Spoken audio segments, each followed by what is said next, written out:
I grew up in a religious household. It wasn't the super strict kind where stuff like Pokemon was condemned to satanic worship, but it was the kind where scary movies were seen as blatant evil.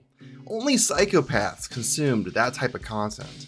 I never watched horror movies, or experienced horror in any shape or form my entire life growing up. When I was around 14 years old, my family bought me a cheap little gaming computer as an incentive for getting good grades.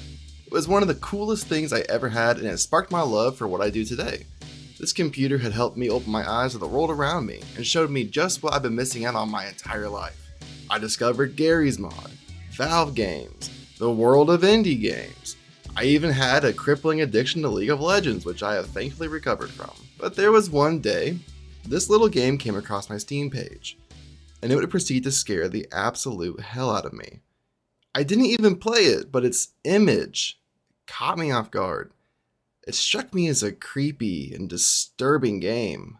I watched a trailer on the page and I was mortified. I was so terrified of this game that I proceeded to have nightmares for the following weeks, and I haven't even played it.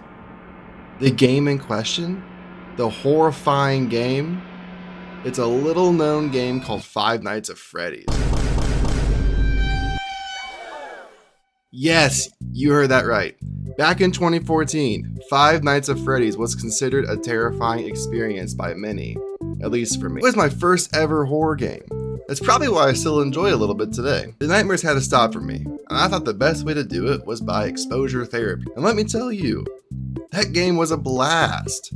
I remember getting jump scared so bad, I ran out of the room with the game still running. So, what am I getting at here? My point is, does this story remind you of someone? Perhaps you have a friend, a coworker, a relative.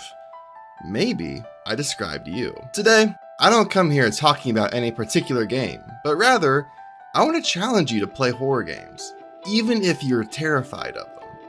Also, before we continue, 98% of my viewers are not subscribed.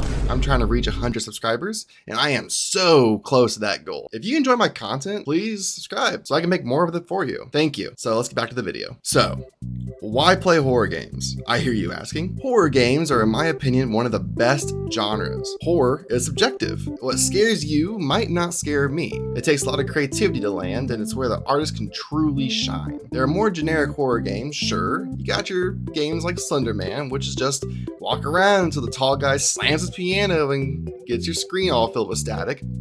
Or you have games like Mascot Horror, which have slowly lost the fear factor to them, and they're pivoting more towards selling merchandise. Not throwing shade, I like a good Mascot Horror game every now and then. I'm just not a fan of when the first chapter of a game has a merch button on the menu, but moving on. For every dud, there is a diamond in the rough. Games like these are truly wonderful experiences. Alien Isolation has a smart AI with, count it, not just one, but 2 brains that serve to pilot the alien and stalk you throughout space. Shipwreck 64 is an ARG about a game that was taken off shelves due to its disturbing content, and you get to dive deep into the game and discover what truly happened behind the scenes. Lethal Company.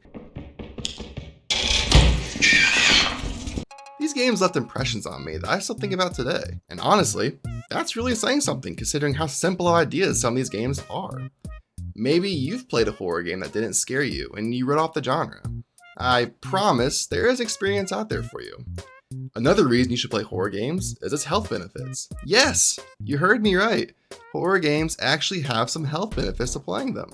Unless you got a pacemaker or something, which you probably shouldn't play any horror games. Horror games offer a safe environment. No matter what happens, Freddy Fazbear is not going to hop out of your screen and kill you. If you suffer from anxiety like me, it's a great mechanism to help overcome it in a safe environment. Like going to the gym, but for your fight or flight mechanism.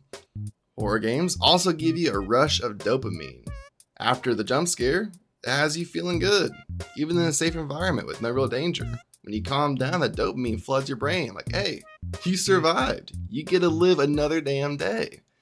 It's kind of euphoric. Horror games can also boost your confidence.